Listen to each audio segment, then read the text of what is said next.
আজকের রেসিপিটা মুরগির ঘি রোস্ট।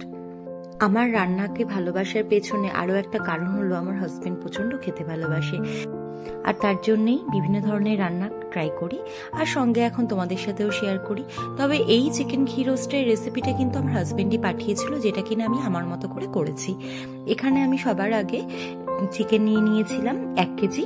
সেটা ভালোভাবে ধুয়ে ম্যারিনেট করেছি স্বাদ মতো নুন, তার সঙ্গে 1 চামচ হলুদ আর একটা গোটা লেবু দিয়ে। কি 10 মিনিট রেখে দেওয়ার পরে এটাকে আবার দিয়ে দিয়েছিলাম টক দই, সব দিয়ে প্রায় আধ ঘন্টার মতো মেখে রেখে দিয়েছিলাম। এবার একটা শুকনো মশলা রেডি করে নিচ্ছি। তার জন্য 1.5 চামচ ধনে, তার সঙ্গে 1/2 চামচ নিয়ে নিয়েছি মেথি, কাশ্মীরি লঙ্কা নিয়ে নিয়েছি গোটা 5টার মতো, আর এমনি যে রেড চিলি হয় সেটা নিয়ে নিয়েছি 6 থেকে 7টা, আর তার সঙ্গে নিয়েছিলাম 1 চামচ গোলমরিচ গোটা, আর সঙ্গে ভেজে নিয়ে তারপরে অ্যাড করেছি 1.5 চামচের মতো জিরে। সব একসাথে খুব ভালোভাবে ভেজে নিয়েছি। এবার এটা বেটে নিচ্ছি। মশলাটা বাটার সময় অ্যাড করে দিয়েছিলাম একটা গোটা রসুন। সব মশলা একসাথে বেটে নিয়েছি। রান্নাটা যেহেতু চিকেন ঘি রোস্ট, তো পুরো রান্নাটাই কিন্তু আমার ঘিতে হবে। পাত্র বসিয়ে তার মধ্যে বড় চামচে 3 চামচ ঘি দিয়ে দিয়েছি। এবার যে চিকেনটা ম্যারিনেট করে রেখেছিলাম সেটা খুব ভালোভাবে ফ্রাই করে নিচ্ছি ওই ঘিয়ের মধ্যে। বেশ ভালোভাবে মোটামুটি 10 মিনিটের মতো আমি এটা ফ্রাই করে নিয়েছি। চিকেন মোটামুটি আমার ওই 60% মতো কিন্তু কুক হয়ে গেছে। বাকি যে ঘিটা ছিল তার মধ্যে আমি এখানে দিয়ে দিলাম যে মশলাটা আমি ভেজে পেস্ট করে নিয়েছিলাম সেটা, আর তার সাথে দিয়ে দিয়েছি তেঁতুল গোলা জল 2 চামচের মতো, একটু ঘন করে। এবার ঘিয়ের মধ্যে মশলাটা খুব ভালোভাবে আমি কষিয়ে নিচ্ছি। অ্যাড করে দিলাম ফ্যাটানো টক দই। টোটাল 150 গ্রাম টক দই নিয়েছিলাম 1 কেজি চিকেনের জন্য।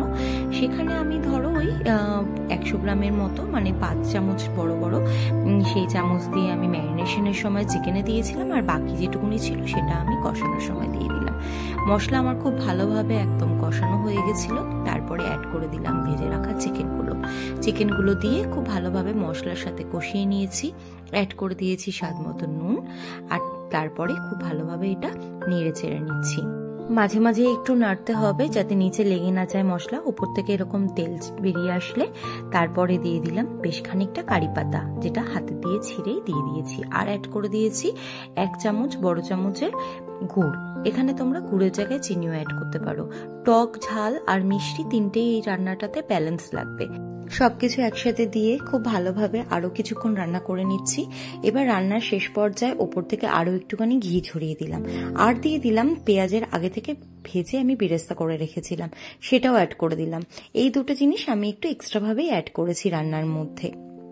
ব্যাস 5 মিনিট আরও কষিয়ে নিয়ে আমার চিকেনের ঘি রোস্ট কিন্তু একদম রেডি।